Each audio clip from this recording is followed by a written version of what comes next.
Je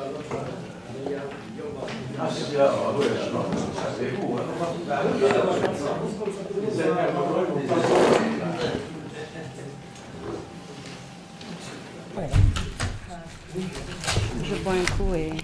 Allez, go. Donc on va commencer. Bonjour à tous. Merci d'être présents, merci d'être là. C'est un plaisir pour nous de nous retrouver dans le cadre des forums de l'ACDA pour discuter de la situation qui prévaut actuellement en Algérie. Avant de lancer le débat, on m'a demandé de faire une petite introduction et vu les événements d'aujourd'hui, je crois qu'on a tous très très envie de faire un constat par rapport à ce qui se passe. Et je pense que le premier constat, c'est que l'aventure continue. Là où le pouvoir politique pensait que, en tout cas que ça ne se poursuivrait pas. Donc au départ, il y a eu le 22 février. Le mot d'ordre du mouvement était non au 5e mandat. Le régime a tenté de se maintenir en annulant les élections et en proposant un processus de transition. Et face à la détermination du mouvement populaire, le régime a fini par sacrifier la personne de Bouteflika et quelques éléments de son clan. Il croyait à ce moment-là qu'écarter un président encombrant par son impotence et s'aligner aux revendications du peuple, ça allait suffire pour calmer la colère populaire. Mais c'était sans compter sur la détermination du peuple qui a fait du slogan « Yitna Hawga », donc qu'ils dégagent tous, le mot d'ordre du mouvement.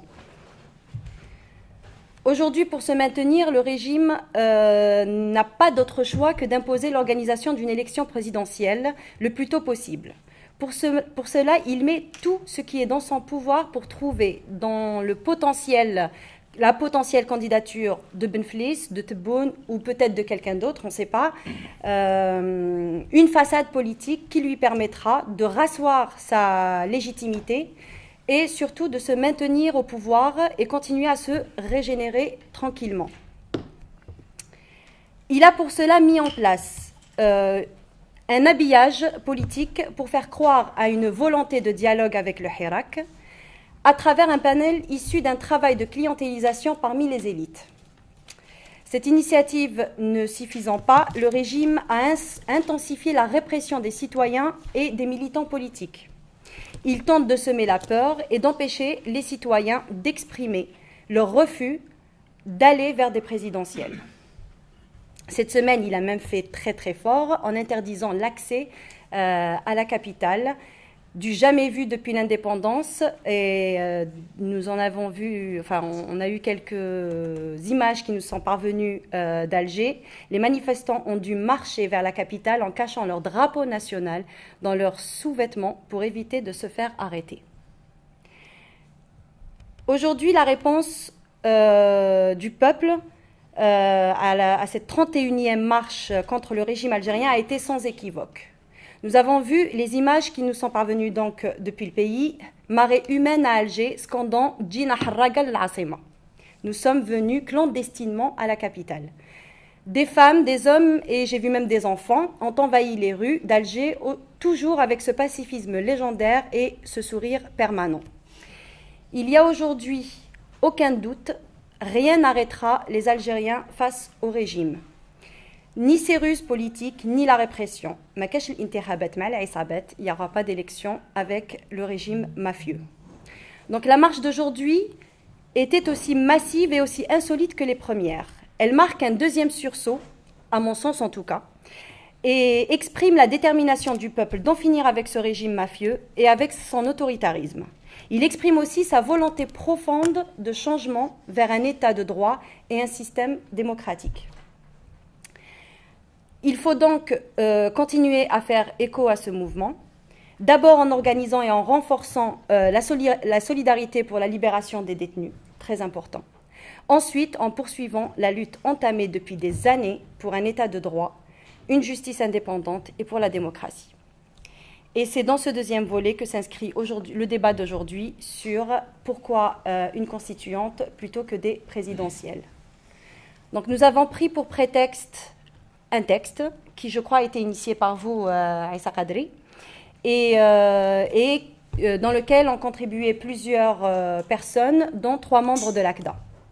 Donc c'est un texte qui défend l'idée d'une constituante, qui n'engage bien sûr que ses auteurs, mais qui ouvre le débat sur peut-être ce qui fait l'unanimité, c'est la transition indépendante, et ce qui fait encore débat, c'est est-ce qu'on passe par une constituante ou pas. Donc, pour cela, nous avons 2 intervenants. D'abord, Aïssa Kadri, sociologue, militant aussi politique, et Omar Bouraba, qui est membre de l'ACDA et militant associatif depuis des années. Donc, ma première question sur le sujet de la transition politique.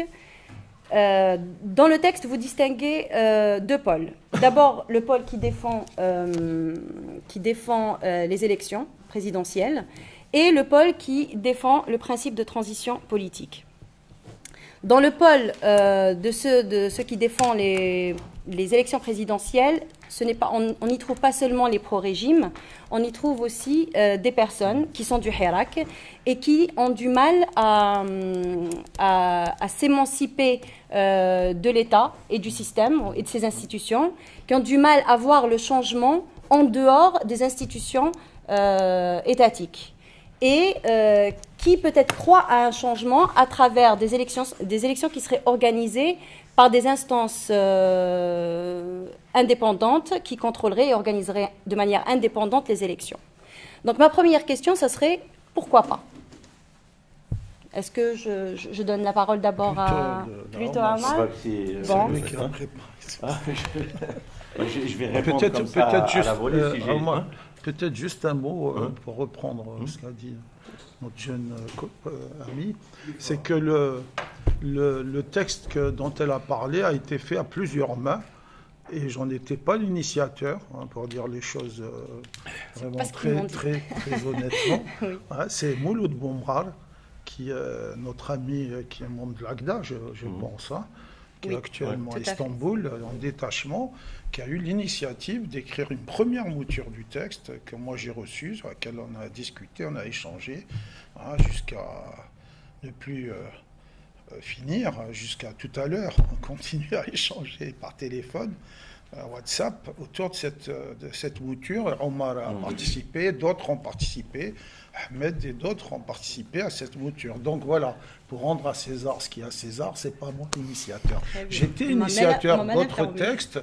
J'ai écrit un texte en Louatan avant cette mouture, qui recoupait un peu ça. Et c'est à cette occasion qu'on a échangé sur ce texte avec Mouloud.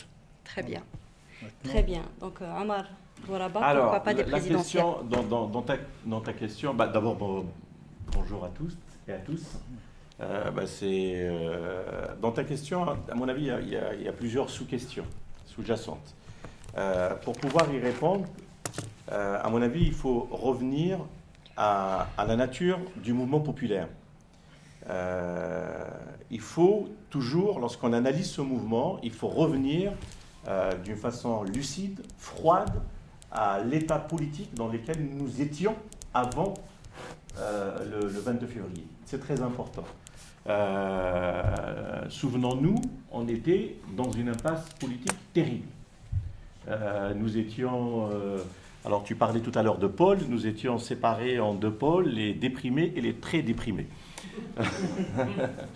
Et donc, pour nombreux d'entre nous, on ne voyait pas du tout l'issue, à court terme et à moyen terme. Il y a eu cette mise en scène pour imposer le 5e mandat qui a réveillé quelque chose dans le profond psychologique, anthropologique de la nation algérienne, du peuple algérien. Quelque chose a été touché. Je pense que qu'il nous ait mis dans une indignation par l'oppression, par la marginalisation, par le despotisme était une chose. Mais lorsque il faisait une mise en scène permanente, ridicule de ce despotisme, ça avait atteint quelque chose d'irréversible. Et vous vous souvenez, il y a plusieurs images qui vous ont choqué. Et moi, il y a toujours une qui me revient, qui m'a bouleversé. C'est lorsqu'ils ont commencé à les corps constitués saluer le cadre du président défilant sur le front de mer. On est même parti jusqu'à faire des cadeaux, un cheval, je pense, racé à un cadre. Et là, quelque chose s'est réveillé. Donc, il y a eu le surgissement de la nation dans la rue. Les gens sont sortis en disant « ça suffit ». Et lorsqu'ils sont sortis, ils ne sont pas sortis comme un mouvement politique organisé portant l'expression d'une revendication politique ou culturelle précise. Ils sont sortis comme une marée humaine, d'une façon surgissante comme ça, en disant non au 5e mandat. La phase initiale de ce mouvement, la première expression, c'était « il y en a marre de cette indignité, non au 5e mandat, nous n'allons pas l'accepter ». Et comme c'était un mouvement qui est très profond, qui a touché le sensible de la nation, du peuple algérien, les gens, chaque vendredi, on avait l'impression que leur maturité politique grandissait, leur conscience politique grandissait. Il y avait une forme de conscience de soi qui se construisait d'une façon méthodique. Souvenez-vous, lorsqu'il y avait la liaison épistolaire avec Bouteflika, le peuple, chaque vendredi, répondait d'une façon claire, précise à la question posée. Il nous faisait des propositions par des lettres hebdomadaires. Chaque vendredi, d'une façon massive, les gens disaient non, jusqu'à l'émergence de cette expression géniale, propre au génie populaire, qui exprimait à elle seule le ras-le-bol, le désir du peuple d'Algérie d'en finir avec ce régime. Et lorsque donc l'arbitrage ou la crise au sommet a fait que Bouteflika a été sacrifié et Gaïd Salah a repris d'une façon très autoritaire la situation politique, il y avait le régime continuait à poser des questions politiques, nous proposait une continuation politique normalisée. Il tentait depuis ce moment-là à vouloir normaliser la situation. Avec bien sûr des constructions incroyables en disant qu'il est en phase avec le mouvement populaire, que le mouvement populaire a rejoint comme un seul homme l'armée nationale populaire pour guider l'Algérie vers un futur radieux, etc. Vous connaissez tous les ficelles de propagande et du régime. Et la rue a dit non en permanence. Depuis, il y a l'émergence d'un slogan qui est très clair, « Dawla d'Al-Jazair Hurra Démocratia ». Donc ça, c'est quand même, rien que ce slogan est un programme politique. Et ils disent « Dawla Madania Machi Askaria ». Donc, non seulement ils caractérisent politiquement comment va être notre maison commune future, l'Algérie, la nouvelle République à construire, et aussi ils disent clairement la nature politique de cette République, et ils ont identifié déjà que l'armée est le problème, le haut commandement militaire est le problème, l'entrave à l'émergence d'une alternative démocratique et quelque part de l'achèvement de la construction nationale depuis l'indépendance. Donc, de ce fait, je pense que le peuple, ce mouvement, par sa nature, il est déjà constituant. Il n'est pas, la nation dans la rue n'est pas sortie pour prendre, répandre, porter une revendication sociale, culturelle ou politique. Ils veulent reconstituer, ils veulent une rupture avec ce régime, reconstituer la nation. Ils veulent construire une nouvelle république. Donc la nature du mouvement, elle est constituante. Elle ne peut pas être autre chose. On ne peut pas se satisfaire d'une... On n'est pas dans une crise politique mineure pour dire, bon, il y a Bouteflika qui a fait une sortie de route, il s'est planté, il a été autoritaire par mouvement, on va rectifier ça, et on repart, et c'est pas grave. Non! Depuis l'indépendance, on n'est pas arrivé à construire une république libre, démocratique et sociale. Et aujourd'hui, la nation dans la rue le demande, l'exige, veulent recouvrir. Ils veulent recouvrir leur souveraineté politique. Et d'ailleurs, c'est l'enjeu politique majeur de la mobilisation massive d'aujourd'hui. Sur les pôles, moi j'identifierais donc ce pôle qui est réellement en phase avec le mouvement populaire, qui est le pôle qui demande la constituante et la transition autonome du régime, parce que le sujet, la revendication populaire, c'est fonder une république démocratique, libre et sociale, et en finir avec ce régime. Et donc, c'est ce pôle qui est naturellement en phase avec le mouvement populaire. Il y a un autre pôle qui, lui, de toute façon, ce n'est qu'un des cercles de mobilisation ou de remobilisation ou de reprise de l'initiative du régime. C'est ceux qui demandent l'élection présidentielle. Cela, moi, ne m'intéresse pas. Ils sont juste là pour essayer de passer en force, reprendre l'initiative et tuer dans l'œuf toutes les revendications et toutes les espérances du mouvement populaire. Il y a quand même un autre pôle, et celui-là, il nous intéresse. Il y a des gens, il y a des organisations politiques, il y a des organisations syndicales, il y a des militants, il y a des citoyens qui disent on a peur. On a peur du mouvement constituant, on a peur de la transition, et lorsqu'on a peur, il nous faudrait un président, comme ça on repart, après on verra. Et à cette partie de la société, il faudrait politique, et il faudrait répondre, il faut répondre patiemment. Là où il se trompe de mon point de vue, c'est que d'abord il se tromperait parce que on n'élit pas un président et après élire une nouvelle organisation de la République. Il y a quelque chose d'inversé, ça ne peut pas marcher. Et puis je pense que c'est un héritage double. Le premier, c'est cette notion, cette culture très verticale de l'idée que se font les Algériens du régime. Il nous faut un chef, et le chef idéal, qui va être gentil, qu'on aura identifié comme l'homme extraordinaire ou femme extraordinaire, il va nous porter tous vers la République démocratique. Dans les faits, non, ça n'existe pas. Ça n'existe pas. Ce n'est pas possible. Donc il faut expliquer patiemment, et il faudrait qu'on rompe avec ça. C'est parce que ça nous mènera absolument à rien. L'autre argument qui est très souvent avancé, c'est de dire oui, mais l'incertitude peut précipiter la chute de la République, des institutions de l'État, la crise économique, etc. C'est un argument, on reviendra certainement plus tard dans le débat, qui est entendable, il faut prendre au sérieux, très au sérieux, il faut qu'on en discute. Mais moi, je pense que moi, je le balaye d'un revers de main parce que en 30 ans, avec 1000 milliards de dollars, on est arrivé à cette impasse.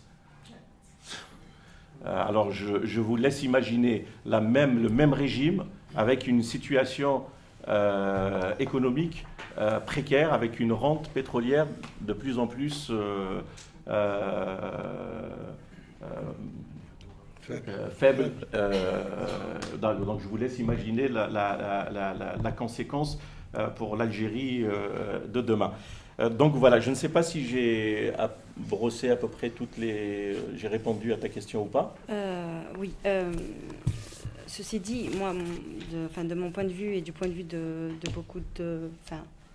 il me semble quand même que dans ce pôle-là, des personnes qui défendent... Il y avait Sofiane Djilali qui défendait l'idée de... Sofiane Djilali de Djil Jadid qui défendait l'idée d'une élection, d'élire un président qui porterait le programme... De faire les deux en même temps. Donc d'élire le président qui porterait justement cette volonté du peuple et d'amorcer une fois le président élu, cette transition politique tant voulue par le peuple.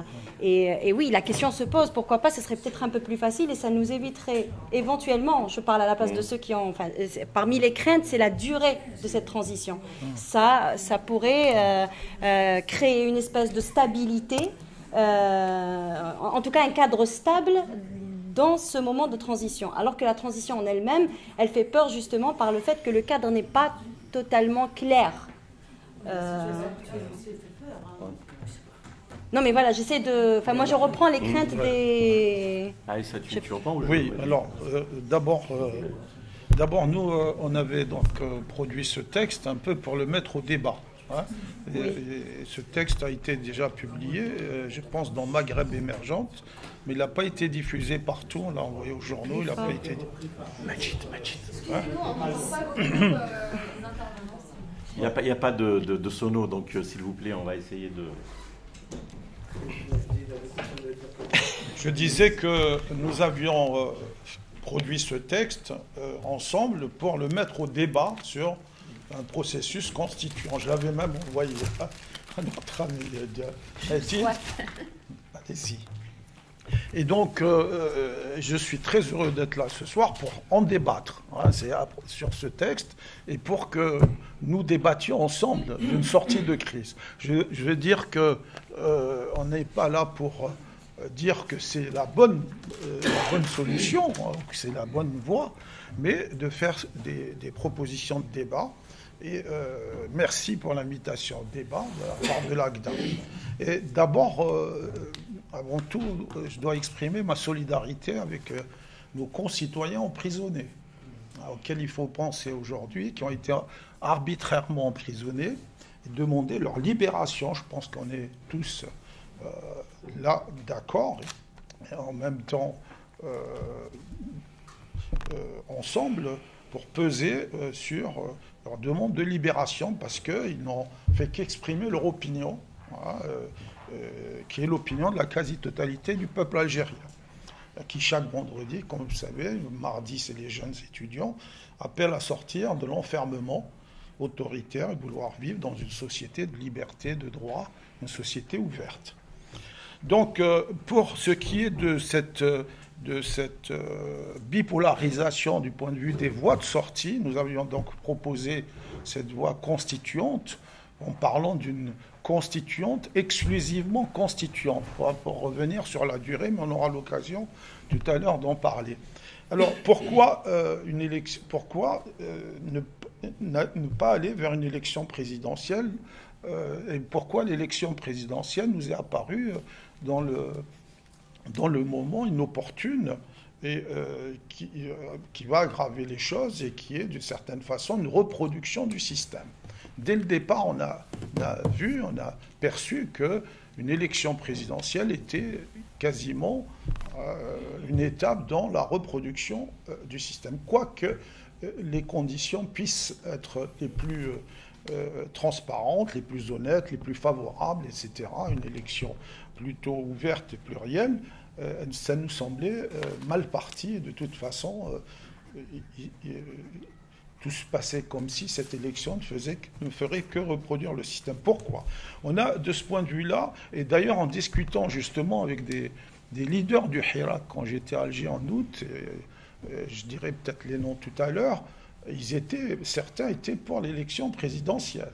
Vous l'avez dit, Omar l'a dit, certains sont pour l'élection présidentielle, mais à d'autres conditions que celles que propose le système ou le régime politique.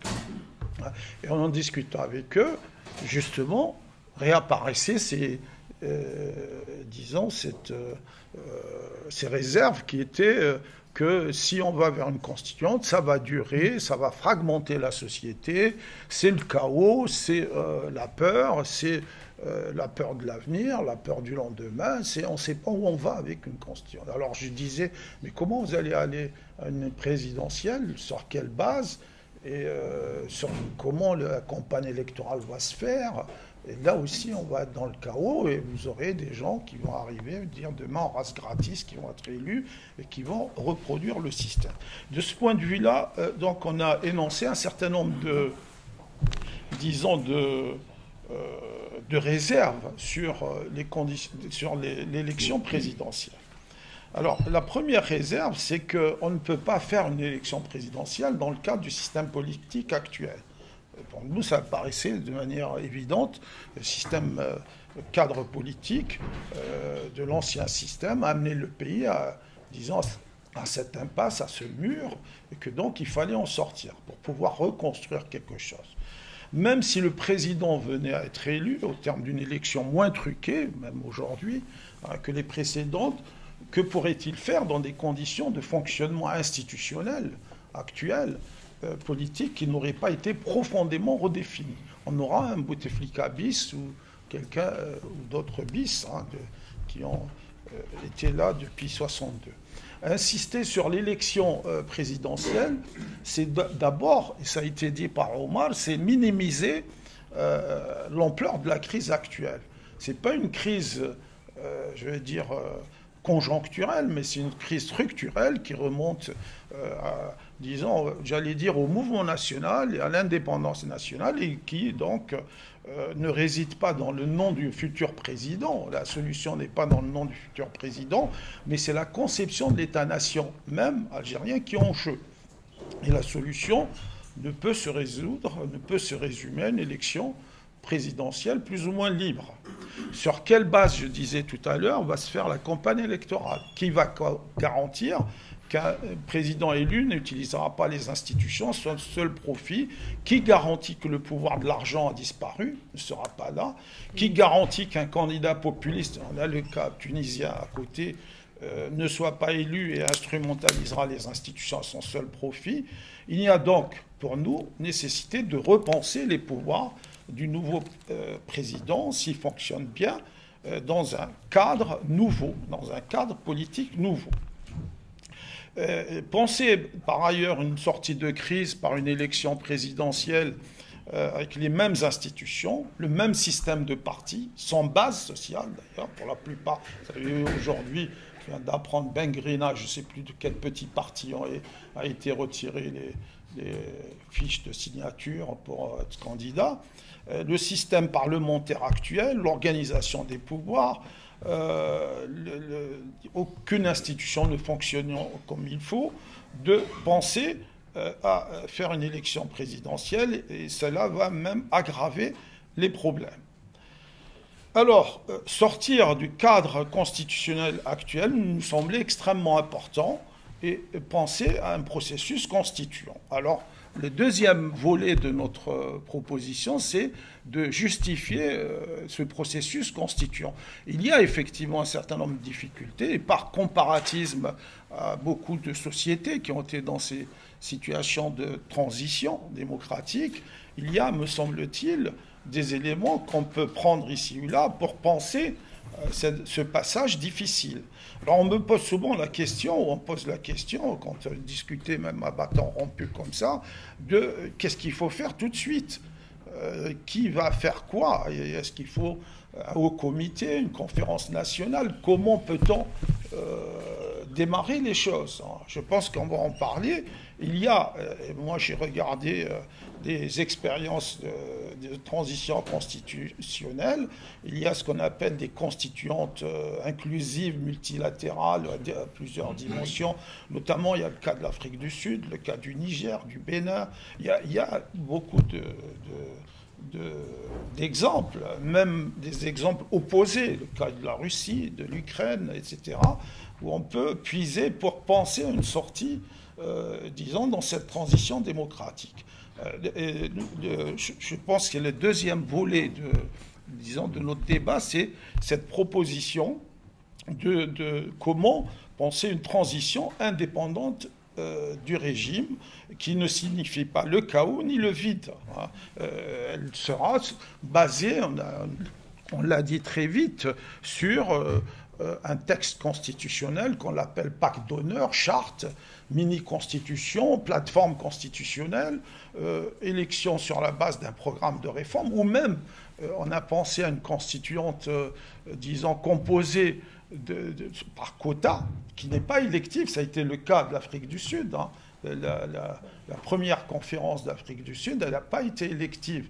C'est-à-dire de réunir sur la base de sensibilité qu'il y a dans la société, à la fois par quota, des corps constitués, les syndicats, les associations, les femmes, les jeunes, etc., et de penser à une conférence qui pourrait être, disons, le démarrage de quelque chose qui se construirait dans cette transition avec un moment, un organisme qui conduirait la transition. Mais Sam Mouloud l'avait d'une certaine façon détaillé dans le grand texte qu'on a fait. Il y a un texte de 40 pages qui détaille toutes les structures qu'il faut mettre en place pour penser une transition. Alors les arguments, ou disons les réserves qui sont souvent avancées, c'est d'abord, je disais tout à l'heure, le chaos, le vide, c'est aussi, ça va durer, ça va fragmenter la société, etc.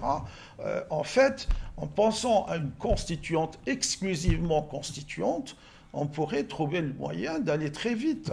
C'est-à-dire qu'à côté de la constituante travaillant sur une constitution, avec les différentes sensibilités, il y aurait des organismes, il y aurait un gouvernement de compétences qui fonctionnerait, qui conduirait la transition sur le plan des politiques publiques, en relation avec un organisme qui, disons, justifierait ou validerait des lois qui seraient prises, une sorte d'organe constitutionnel renouvelé, hein, en même temps que la constituante travaillerait, et à partir de là, on démarrait sur une période d'élection, sur une base d'une plateforme ou d'une constitution. On peut envisager aussi qu'elle soit soumise à référendum, hein, et qu'on démarrait après ça, des élections avec un certain nombre de conditions qui feront que le président élu ne pourra pas déroger, ne pourra pas sortir d'un certain nombre de règles, d'un certain nombre de lignes. Il ne pourra pas faire ce qu'il veut. Voilà en gros les choses, mais je vais revenir dans le débat peut-être avec vous sur la phase constituante de manière plus détaillée. Alors, justement, sur la question toujours de cette transition, on a dit tout à l'heure qu'aujourd'hui, ça s'est révélé totalement. Maintenant que toutes les têtes politiques sont tombées, on a compris, même si on l'a toujours su, que la colonne vertébrale du pouvoir algérien, c'est le militaire. Et vous le dites dans votre texte, que le militaire s'ingère dans la vie politique sans fonder son ingérence en droit. C'est-à-dire que ce n'est pas par le biais des lois que le militaire gouverne dans notre pays. À supposer qu'on amorce une transition indépendante, et à supposer qu'on le fasse avec une instance peut-être collégiale, présidentielle, avec des gens dignes de confiance, et qu'est-ce qui garantit dans ce processus de transition la mise à distance du militaire des affaires politiques? Qui veut répondre en premier? En deux mots, hein, simplement. Le militaire dit qu'il accompagne le mouvement, en réalité. Hein. Ils le disent comme ça. Et il est dans la contradiction où il ne l'accompagne pas, plutôt il l'injoncte dans le... Oui. Tout à fait. Il est en train d'injoncter les choses. Hein. Et il maintient la fiction qu'il y a une voie constitutionnelle, alors que la Constitution a été violée à plusieurs reprises, et quasiment quotidiennement. Il maintient cette fiction en disant j'accompagne et on est avec la voie constitutionnelle, etc., etc. Donc il est dans cette contradiction. Le militaire parle à la société à partir des casernes. Je crois, pour dire les choses de manière, disons, directe, c'est que le militaire n'a pas à s'immiscer dans la transition politique, au risque de voir l'armée se partager de ce point de vue-là. Hein, et on est presque dans cette situation où à force d'avancer dans cette impasse, hein, l'armée peut se fracturer. Donc l'armée n'a pour fonction que d'assurer la sécurité, la stabilité, la garde des frontières du territoire. Elle devrait, en principe, sortir du débat politique. Et si on est dans un processus constituant, la première conférence, disons, ferait que l'armée serait garante donc, ou accompagnera la mise en place de cette conférence de dialogue, et que, du même coup, donc, elle ne s'immiscera plus à partir d'une transition menée par cette conférence et par un haut comité, par un gouvernement de compétences et un certain nombre d'organismes. Elle ne s'immiscera plus dans, disons, la conduite politique de la transition. Pour son profit et pour sa, disons, son unité, la cohérence. L'armée a d'autres missions que celle de faire de la politique. Donc ça relève de sa propre décision. C'est-à-dire que c'est l'armée, finalement... Non, ça relève pas. Moi, je pense que ce qui fera qu'on arrivera à ça, c'est le rapport de force par le mouvement Hirak. Et là, aujourd'hui, c'est quelque chose qui a été extrêmement positif de ce point de vue-là. Parce que le dernier oukaz du haut commandement, c'était que il fallait verrouiller Alger, que d'une certaine façon, il fallait limiter, disons, et réduire et comment dire, contenir et puis étiqueter ce mouvement, hein, le localiser et du coup en sortir, quoi. Et donc le rapport de force, à mon avis, se dessine en faveur du mouvement social. Alors, moi, je vais revenir un petit peu à la première question, juste pour finir, parce que sur la constituante. Regardons dans l'histoire des nations. Il y a lorsqu'un texte est le produit d'un moment constituant, c'est-à-dire où la souveraineté populaire est exercée politiquement, ce texte devient quelque part, pas sacré au sens religieux, devient quelque chose d'important, de précieux pour l'organisation des institutions de cette nation. Et lorsqu'il y a même un égarement au cours de son histoire, il est toujours facile de reprendre le fil parce que il y a les principes fondateurs, il y a les principes constituants. Lorsque on dit en France Vichy, c'était pas la République, il y a eu effectivement, on a retrouvé le fil parce que il y a le moment constituant de la Révolution française. Et je pense que c'est important. Et là, aujourd'hui, la société algérienne, elle est prête dans sa diversité, elle est en mouvement, elle est prête, elle exprime ce désir d'exercer sa souveraineté politique et d'organiser la transition d'une façon autonome du système. Et aussi, le mouvement constituant, pour nous, il est vraiment important et précieux parce que, de fait, notre histoire a montré que l'organisation autoritaire du pouvoir n'a pas permis d'achever une construction nationale apaisée. C'est un fait, c'est devant nous. Depuis le coup de force, les violences dans le mouvement national, lorsque c'était l'ALN, mais ça c'est plus compliqué, on ne va pas revenir, on ne va pas rouvrir ce débat, plus les coups d'État successifs, etc. Donc on peut conclure aujourd'hui que l'organisation autoritaire du régime n'a pas permis d'achever la construction nationale d'une façon apaisée pour notre pays. Donc pour une fois qu'on demande et qu'il y a les conditions objectives et subjectives sont là, où la nation veut se construire et on souhaiterait affronter nos impasses, nos différends dans un cadre démocratique, si on le rate, je ne suis pas sûr que nos lendemains seront heureux. C'est ma conviction, mon intime conviction. Sur l'armée, là, excusez-moi le terme, mais Gaïd Salah, j'ai l'impression qu'on a affaire maintenant à une forme de pervers débridé. Au fait, avant, il y a eu une espèce de mise en scène sophistiquée où il mettait un civil, il nous faisait des constructions de récits plus ou moins sophistiquées, il apparaissait pas vraiment, il y avait des images un petit peu de fond qui nous faisaient peur. Souvenez-vous du coup d'État de 82 avec Nzar, avec Sakan qui apparaissait 92. Au loin, 92, etc. Mais là, non. Là, toutes les semaines, il nous parle à partir d'une caserne. Et il nous parle d'une façon très menaçante. Et je finirai là-dessus aussi. Donc, de toute façon, deux choses. Comme l'a dit Aïssa, c'est une démocratie, c'est la politique, c'est d'abord un rapport de force, et une démocratie, elle est forte lorsque la société civile, la société politique, elle est vivante, elle est active. Même dans l'histoire de la République française, il y a eu des parenthèses militaires, il y avait des putschs, souvenez-vous de la 4e République, etc. Donc, de toute façon, ce risque-là, personne, lorsqu'on se met en mouvement dans l'histoire, moi je ne connais pas une police d'assurance à contracter pour qu'on soit assuré à 100% du résultat pour l'éternité. C'est notre devenir en commun, c'est une construction politique permanente.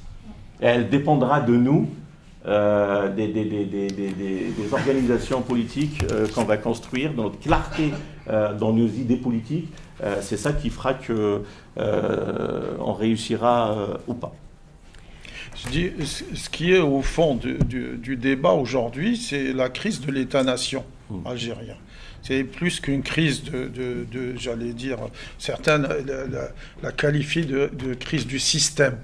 Le système, souvent, c'est pas ce que c'est, on met plein de choses dans le système, mais c'est une crise de l'État-nation. C'est une crise de l'État-nation qui remonte, moi je dirais, au mouvement national. Oui. Quand on parle du processus constituant, je crois qu'on l'a noté un petit peu dans notre texte, c'est que c'est un processus qui remonte à loin, qui remonte à l'histoire. La demande de constituante, ça a été, j'allais dire, fait par Messa Lihaj dans les années 50. Au moment du début de la guerre, il énonce cette idée de la table ronde, de sortir par une table ronde des protagonistes du conflit en disant il faut construire, il faut produire une constituante. Et donc, c'est cette idée de constituante qu'on retrouve dans l'histoire, qui a été occultée, mise sous le boisseau, et que, disons, on la retrouve là, dans ce moment très important, parce qu'en fait, la parenthèse, on était dans une parenthèse de 62 à aujourd'hui. C'est-à-dire qu'en gros, on peut dire très vite, sans détailler les choses, que le pouvoir politique a été dès le début confisqué. Et qu'au fond, dès 62, c'est pour ça que moi j'ai retrouvé dans le texte que j'avais fait dans l'Ouatan, j'ai retrouvé cette filiation du mouvement d'aujourd'hui par rapport au mouvement de 60. Plus que 88 ou des mouvements berbères de 80, il est plus dans la logique disons, de décembre 60, qui a été une sortie des Algériens demandant une Algérie algérienne et demandant donc qui sont sortis même après 62, s'opposant un petit peu à l'armée des frontières. Que donc on retrouve ce mouvement aujourd'hui de revenir vers la construction d'un pacte national ou d'un contrat national nouveau, sur la base du pluralisme. Le mouvement du Hirak le montre très bien. Le mouvement est pluriel, il y a différentes sensibilités, différentes tendances. On a essayé de le fracturer, on a essayé de le diviser, mais il continue. Quand on est dans ce mouvement, on voit bien les différences. Et que donc, c'est l'opportunité historique de construire, disons, un nouveau pacte, un nouveau contrat social, par une constituante. Alors la question, c'est ce que disent, disons, ceux qui sont contre, en gros, même ceux qui sont dans le mouvement, disent ça va être des bagarres idéologiques, parce qu'on a eu le cas tunisien, ça est resté 3 ans, il y aura des bagarres, ça va fracturer la société. Je ne pense pas, moi, personnellement, parce que le mouvement est mûr, la société est mûre, parce qu'on est dans un espace-temps, et c'est ce qu'on n'a pas compris, je pense, le haut commandement, et c'est en ça que moi j'avais caractérisé ce haut commandement comme une génération qui est à sa fin, parce qu'elle est constituée de cette génération des années de guerre ou des années d'indépendance, et des vieillards qui sont sur la fin.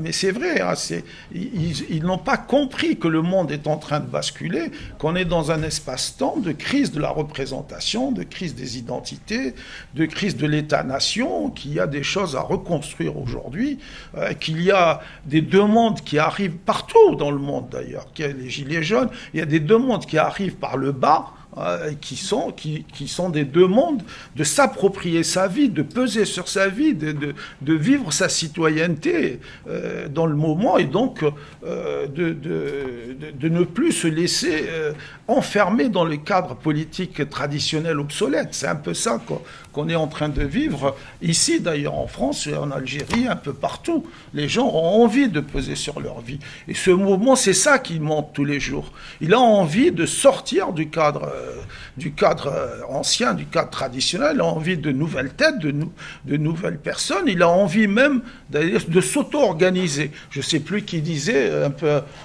de se retrouver même dans l'autogestion des années 60, quoi, de se retrouver dans cette logique. Et pourquoi pas, à ce moment-là, de discuter ensemble de comment construire ce pacte pour, disons, démarrer un processus qui va être long, avec des allers-retours difficiles, qui n'est pas facile. Hein. Il n'est pas du jour au lendemain, on va construire la démocratie, hein, en Algérie.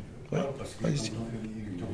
Oui, allez-y. Je voulais quand même poser des questions tout à l'heure. Le militaire, c'est la première fois peut-être dans l'histoire de l'Algérie que le militaire est aussi faible. À chaque fois avant, il s'appuyait quand même sur des corps importants dans la société, que ce soit les localités, les syndicats. Aujourd'hui, c'est la faiblesse de Gaïd Salah ou du pouvoir qu'on surestimé tout à l'heure.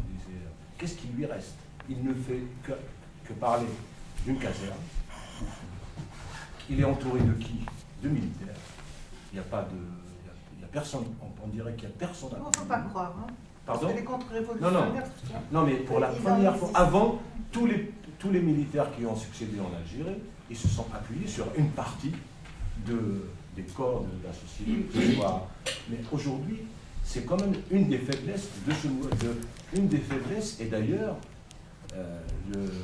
même en misant aujourd'hui sur Alger, comme si Alger c'est ce qui reste à protéger, parce qu'on dirait que tout est là, alors que tout autour, toutes les villes, enfin, la force du Hirak, c'est parce que ça touche énormément de localités, et pas seulement à côté d'Alger, ou la Kabylie, ou l'Oranais, ou je sais pas quoi, ou la Constantinois, mais aujourd'hui c'est quand même, je pense qu'il y a un rapport de force important. La seule chose, c'est que c'est pas du tout organisé. Question de Hirak, c'est très important, mais la faiblesse des partis politiques, des associations, font que on se ressent faible, alors que le pouvoir en face, il s'est vraiment affaibli. Je ne sais pas, mais il faut arriver peut-être à penser quelque chose comme ça, mais Gaïd Salah, il ne représente même pas l'armée de façon... toute l'armée, parce qu'elle est divisée aussi, l'armée. Elle est traversée par des divisions, parce que depuis 62, il y a eu quand même de l'eau qui a coulé sur sachant qu'il y avait quelqu'un, un intellectuel, je ne sais pas qui avait travaillé sur ça.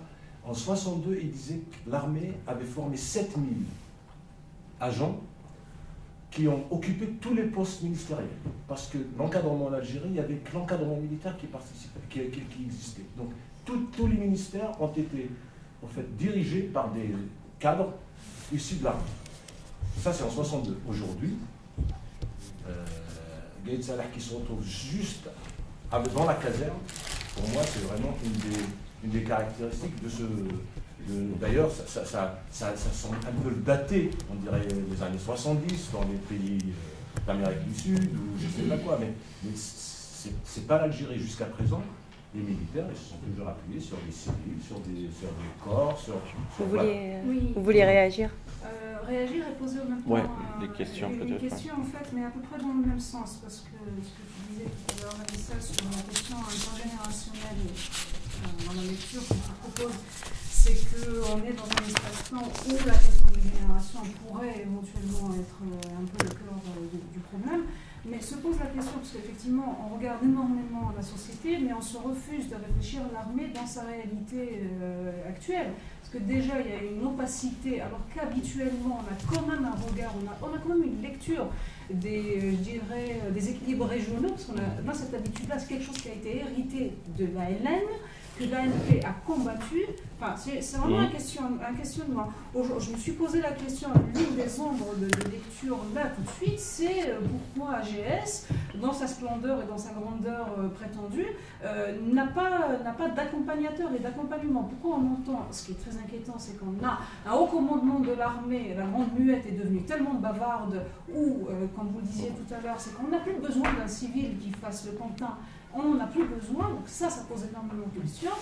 Il y a une gentrification de la société, il y a une gentrification du civil, au point où même le pacte habituel entre le FLN et l'ANP semble avoir été rompu. C'est vraiment une interrogation. On n'affirme absolument rien du tout. Et puis, quel est l'équilibre aujourd'hui des régions militaires? Parce que se pose la question de cette croisière de 7 mois, de cet individu qui arrivait à nous parler jusqu'à 3 fois par semaine à partir de toutes les régions militaires, alors qu'habituellement, il a beau être le responsable, mais il ne peut prendre aucune décision s'ils ne sont pas tous assis autour d'une table, il me semble. D'ailleurs, c'est l'un des problèmes au moment où il a demandé la démission de Bouteflika, puisqu'on lui a reproché de ne pas avoir tous les chefs de région autour de la table. Ça a été un problème technique, mais on nous a répondu, mais ils étaient en visioconférence. La question aujourd'hui, qu'est-ce qu'on a... Oui, mais sérieusement, on nous a répondu ça, parce que c'est une réalité. Il ne peut pas prendre de décision sans avoir autour de la table tous les chefs de région. En gros, en termes d'équilibre, de pouvoir à l'intérieur de l'armée, se pose aujourd'hui, qu'est-ce qu'on a en face? Parce qu'on a beau dire... L'armée, on pourrait se poser la question, est-ce qu'on ne va pas vers un cas soudanais où aujourd'hui, quand même vu des militaires négocier de manière claire et précise avec une société civile, voilà, se pose réellement la question du pouvoir de l'armée. Je ne rejoindrai peut-être pas monsieur à être comme ça en affirmant qu'elle est faible, parce que je rappelle qu'ils ont tous les pouvoirs. Absolument tous les pouvoirs, politiques, militaires, institutionnels. Je rappelle que monsieur a donné un ordre sur le 15 septembre. Ils ont obtempéré, mais c'est même plus au viol de la loi. C'est. Voilà. Vraiment, peut-être cette question-là. Quel rôle de l'armée dans cette phase et comment faire? Vous voulez réagir maintenant?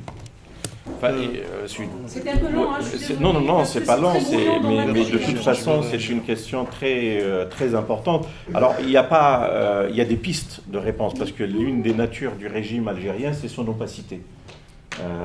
C'est un régime opaque, c'est un système opaque. Moi, je pense, j'ai toujours, chaque fois depuis longtemps, chaque fois qu'il y a un mouvement social, un mouvement politique, une crise dans la société algérienne, on a toujours tendance à dire, mais au sommet, il y a aussi une crise. Il paraîtrait que le DRS avec l'armée, avec l'état-major, ne sont pas d'accord, etc. On nous a toujours dit ça. Moi, je pense qu'ils ont quand même un consensus au bout. Un consensus qui est sur deux choses. D'abord, un rapport patrimonial à l'État. Ça, c'est important.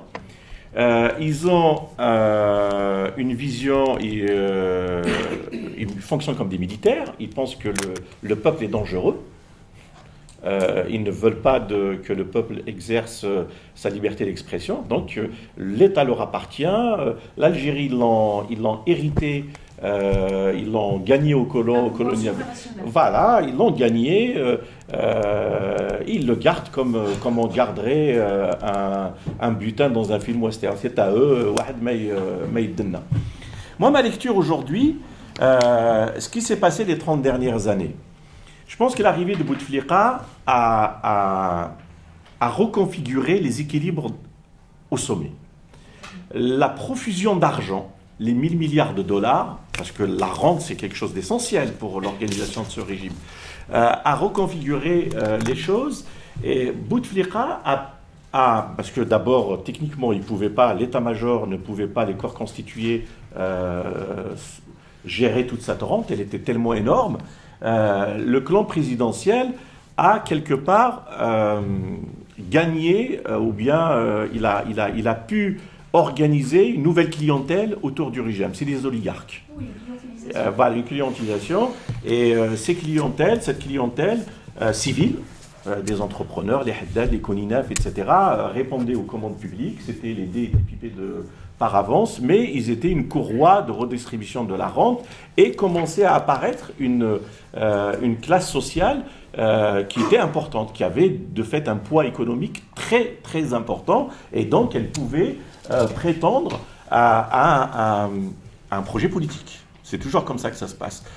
Et ce régime, l'une des caractéristiques, c'est qu'il refuse toujours toute expression autonome venant de la société, à tous les niveaux, politiques, associatifs et économiques.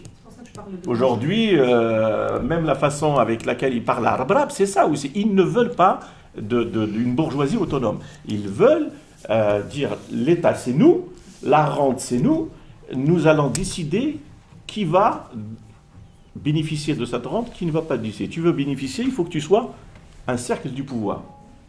C'est ça la nature. Parce qu'elle dépend aussi. Oui, c'est ça la nature. Oui, c'est ça la nature du. C'est celle-là la vraie nature du régime.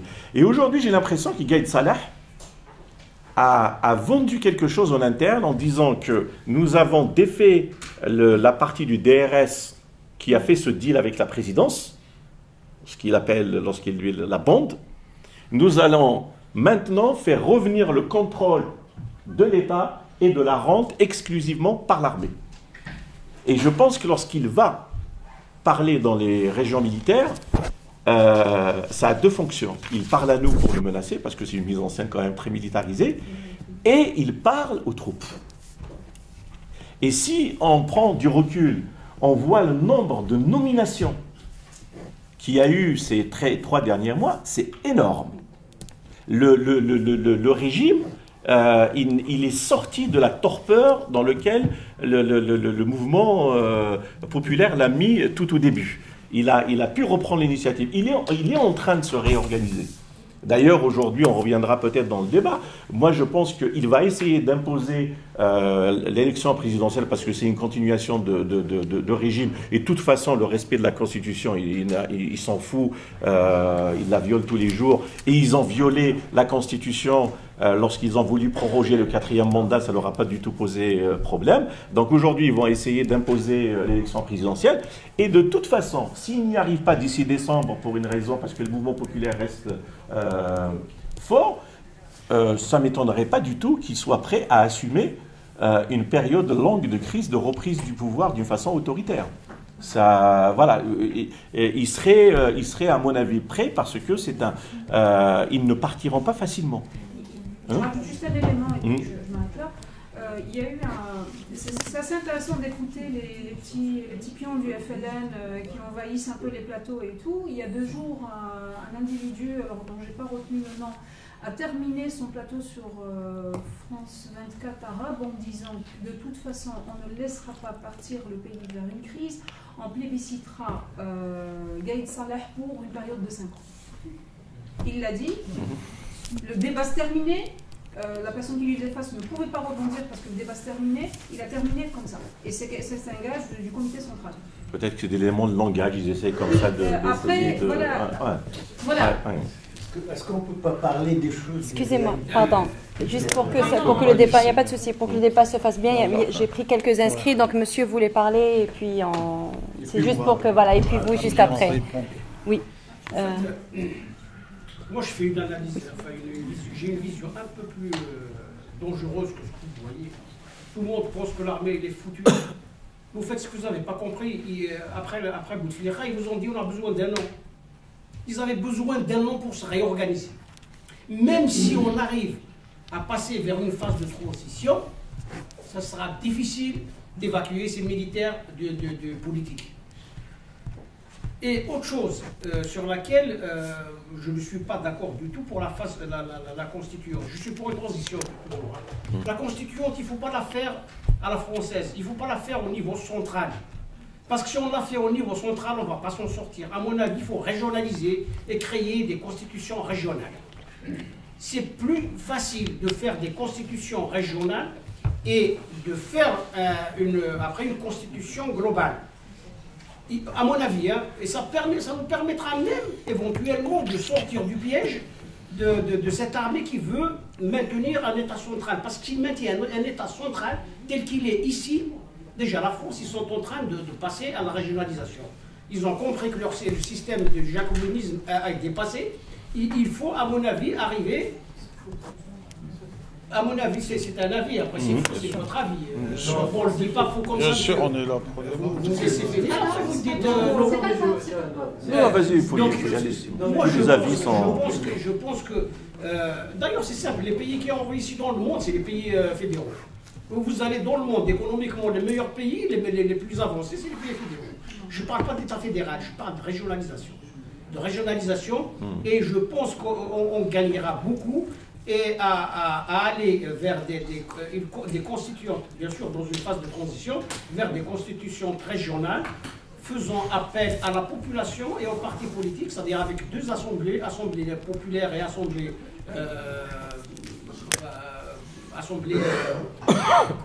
assemblée des partis politiques donc élus, plus l'assemblée des populaires élus, mais au niveau des villages, des quartiers, etc. Il y a des possibilités d'organisation et de créer une vraie démocratie participative. Il faut y penser parce que jusqu'à présent, dans le monde entier, on veut bien aboutir à une démocratie participative, mais personne n'y arrive.